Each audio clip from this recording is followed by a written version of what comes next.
Si la televisión hiciera presidentes, hiciera presidentes, hiciera presidentes, hiciera presidentes.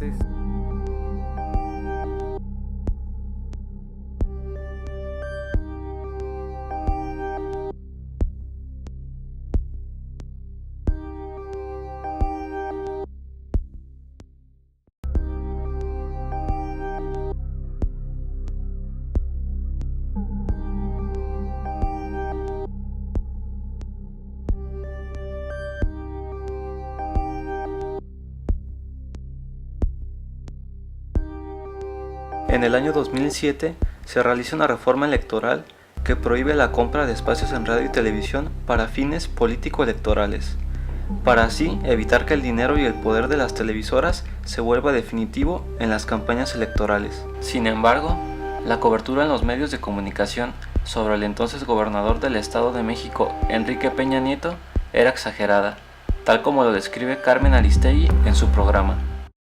Vino la reforma constitucional en materia electoral, que hoy está nuevamente en riesgo porque ya no tiene padre ni madre, pero en fin, recordemos ese momento y esa circunstancia. ¿Qué hicieron las televisoras ahora que se abren de capa para discutir el tema? Que, insisto, bienvenido el debate. ¿Qué hicieron las televisoras? Dejaron de informar de los legisladores, los desaparecieron de la pantalla. Sí. No lo dices tú, no lo digo yo, lo dice la medición. Lo dice lo que el Senado de la República mandó hacer en su momento, en ese año cuando se aprobó la reforma electoral. La propia Cámara Alta mandó hacer este estudio sobre la presencia de los senadores en los medios durante el lapso del 1 de septiembre al 15 de diciembre de 2007. La reforma electoral, hay que recordarlo, fue aprobada en la segunda semana de septiembre, después de este choque tremendo entre concesionarios de radio, televisión y legisladores, en donde, por cierto, muchos de los medios de comunicación electrónicos obligaron a sus periodistas a acudir a ese encontronazo con los legisladores en algo también muy inapropiado, que también dañó a los periodistas en ese momento, que se permitieron, que aceptaron acudir a un asunto que tenía otras connotaciones más allá de su papel de periodistas. Pero bueno, cierro el paréntesis. El caso es que el monitoreo famoso del Senado hace un comparativo de las menciones y de las noticias en las que aparecieron gobernadores y legisladores, y ahí se detalla, medido por los expertos, que Enrique Peña Nieto fue el más mencionado en los noticieros de Televisión Azteca y de Televisa. ¿Cuánto más mencionado? Bueno, tenía más de 700 menciones, 700 menciones. Esto no es una aproximación al asunto, más de 700 menciones en el periodo 1 de septiembre al 15 de diciembre. Le seguía el jefe de gobierno, Marcelo Ebrard, con 449, y el tercero, Manlio Fabio Beltrones, con 29. Fíjate qué distancia hay entre el tercer lugar y el primero. 29 para Manlio Fabio y 700 y cacho para Peña Nieto. ¿Es más noticia uno que el otro? ¿Hay un criterio distorsionado periodísticamente hablando? Sin duda, sostengo. Y dice este monitoreo que el que le seguía de la lista era Carlos Navarrete con 11 menciones, luego Monreal con 9 y luego Santiago Krill con 8.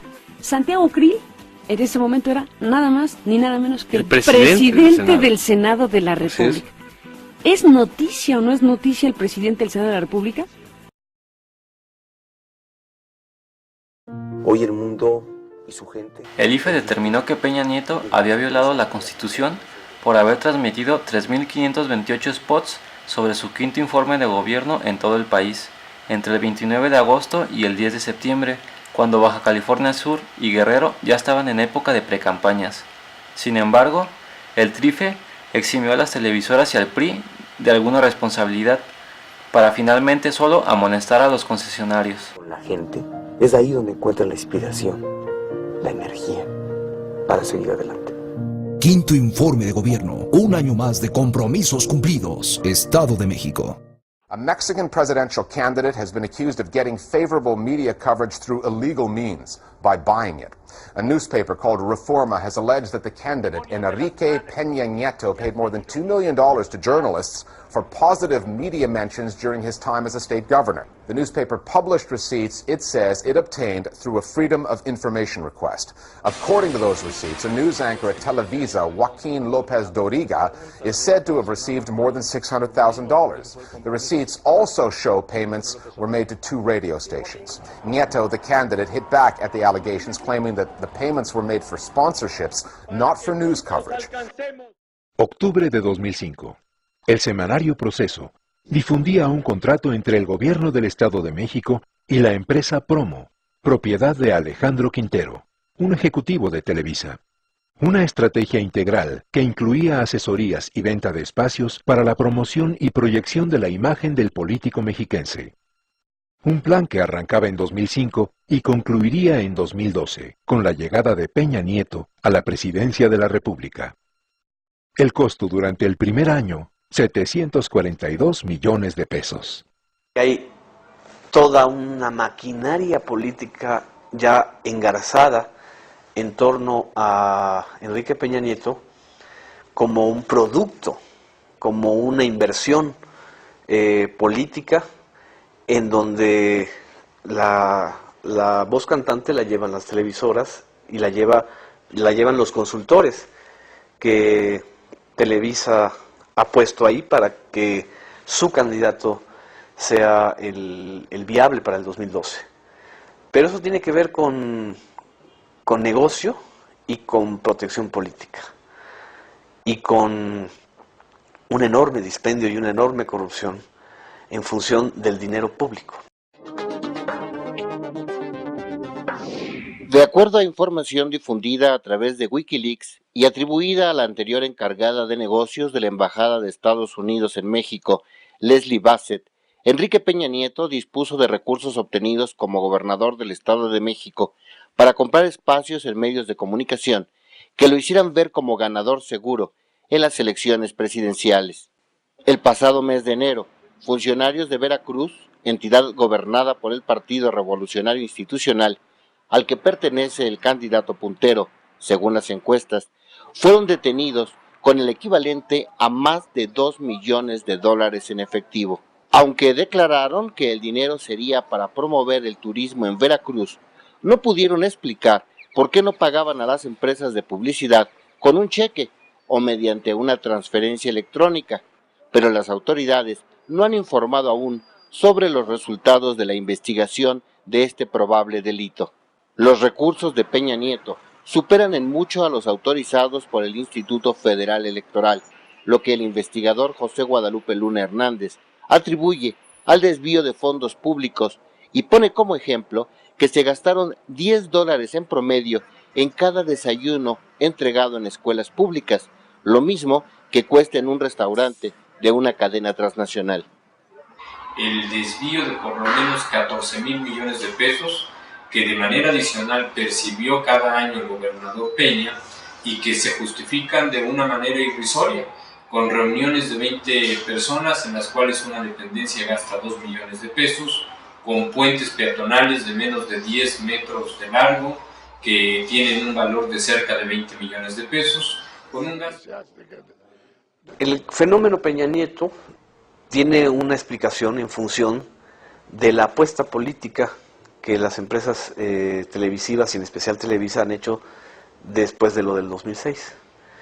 Desde el 2005 ellos visualizaron que necesitaban ya no solamente un Congreso a modo para que protegiera sus intereses y no pasaran leyes que afectaran a la industria y al control monopólico que tienen, sino que necesitaban a un presidente a modo, una especie de presidente karaoke. ¿Quieres ser presidente de México? Joaquín, muchas gracias, muy buenas noches. Buenas noches. Y voy directo a la respuesta a la pregunta que me has formulado.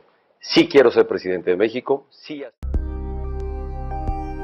El miércoles 30 de abril, el IFE se quedó mudo frente a la abierta provocación de parte de las principales televisoras del país que decidieron transmitir tanto un partido de fútbol como un programa de entretenimiento en sus canales estrella durante el horario del debate presidencial.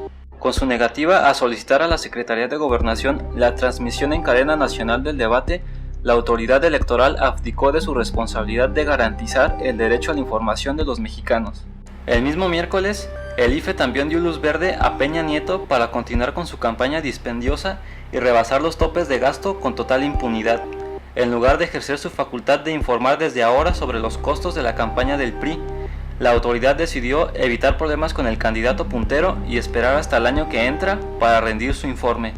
El artículo 62 de la Ley Federal de Radio y Televisión refiere lo siguiente: todas las estaciones de radio y televisión estarán obligadas a encadenarse cuando se trate de transmitir informaciones de trascendencia para la nación, a juicio de la Secretaría de Gobernación. Tan solo unos días después del debate, Peña Nieto visita la Universidad Iberoamericana, donde es recibido por los estudiantes de esta con abucheos, gritos llamándolo asesino y reclamos de justicia por Atenco. Esa misma noche, Televisa no menciona nada sobre este acontecimiento. La mañana siguiente, la mayoría de los 70 periódicos que conforman la cadena de la Organización Editorial Mexicana publicaban las siguientes portadas.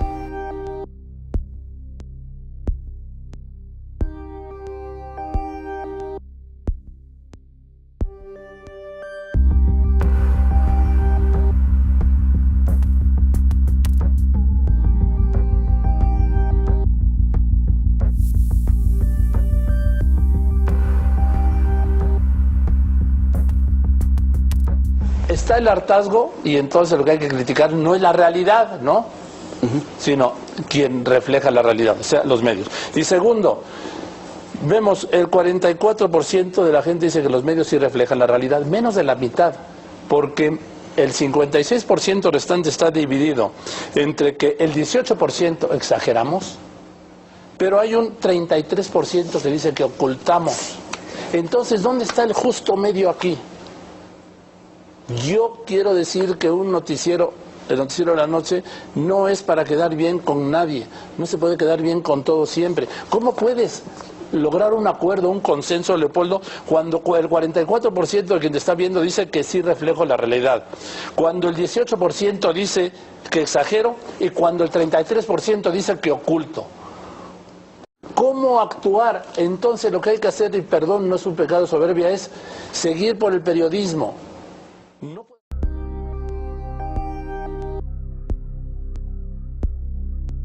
Lo que no dice el señor Dóriga es que Televisa se ha dedicado a atacar y tratar de desprestigiar a cualquier medio de comunicación que hable mal de su candidato Peña Nieto.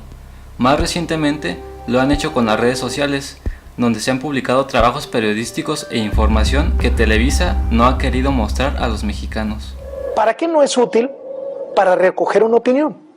¿Por qué? Porque Twitter no es una encuesta, Twitter no es un censo.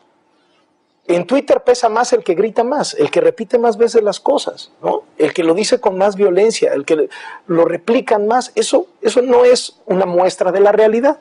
Entonces, me parece que para algunas cosas de información te pueden dar buenos tips que tú puedes seguir e investigar, pero si tú piensas que lo que se opina, que un trending topic es la opinión de un país, no le has entendido a la herramienta, pues, ¿no?